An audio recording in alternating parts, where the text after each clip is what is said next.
ये है हमारे समाज का वो हिस्सा जिसे दलित, वंचित, पिछड़े, बहुजन ऐसे कई नामों से पहचाना जाता है। और इसी हिस्से पर खड़ी है हमारी पूरी समाज व्यवस्था।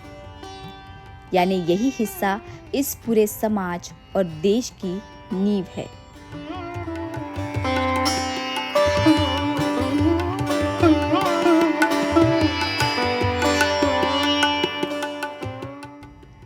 आज ये सब यहाँ इकट्ठा हुए हैं वो बस बाबा साहब अम्बेडकर को अभिवादन करने के लिए।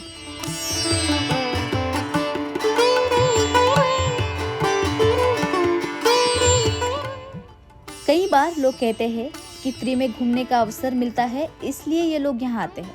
हाँ, 6 दिसंबर को यहाँ आने वाले बहुत लोगों के लिए फ्री में यहाँ आना एक अवसर की तरह ही होता है, क्योंकि पैसे खर्च करके वो चैत्य भूमि आए इतनी उनकी आर्थिक क्षमता ही नहीं। पर खैर, इसी बहाने लोग इस बात को स्वीकार तो करते हैं कि इस देश का एक हिस्सा आज भी आर्थिक दृष्टि से कमजोर है। वो क्यों कमजोर है इसका जवाब ढूंढने में किसी को दिलचस्पी नहीं, या फिर जानकर भी अनजान बन रहे हैं वो तो उन्हीं को पता। कहा तो ये भी जाता है कि यहाँ आने वाले लोगों को बाबा साहब के बारे में कुछ पता ही नहीं होता। अब ये सवाल पूछने वाले को खुद को बाबा साहब के बारे में कितनी जानकारी है वो बात अलग, क्योंकि बाबा साहब ने इंसान को इंसान की तरह जीने का हक दिया। ये जवाब ना इस समाज के लिए कभी काफी था और ना कभी काफी होगा, क्योंकि जो समाज पत्थर में भगवान ढूंढता है उसे इंसान में भगवान देखना आज भी स्वीकार नहीं। वैसे तो उसे इंसान में इंसान देखने की भी आदत नहीं, पर खैर, ऐसे में मन्नतों की लाइनों में घंटों खड़े रहने वाले लोग भी 6 दिसंबर को लगने वाली लंबी कतारों के पीछे तर्क ढूंढने लग जाते हैं। ये सब दिखता है हमें, बस दिखते नहीं, धूप छाव की परवाह किए बिना मिली जगह पर बिना कुछ कहे रहने वाली और मिलने वाली हर सहायता शांति और शिष्टाचार से लेने वाले लोग। यहाँ नहीं दिखती अपनी बुलंद आवाज में समाज का प्रबोधन करने वाले कलाकार,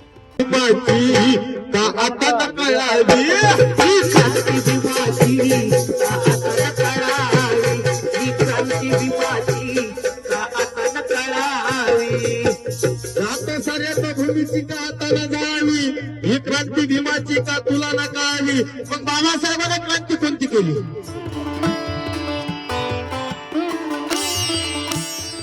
नहीं दिखते शिक्षा और कला को महत्व देने वाले इस समाज के लोगों ने लगाए हुए किताबों के स्टॉल और कला का प्रदर्शन। नहीं दिखते शिक्षा का मार्गदर्शन करने वाले बूथ और दिन रात बिना थके मदद करने वाला पढ़ा लिखा यूथ। ऐसे में गंध तो दिखती है हमें, बस दिखता नहीं दूसरे दिन वही कूड़ा उठाने वाला यही समाज।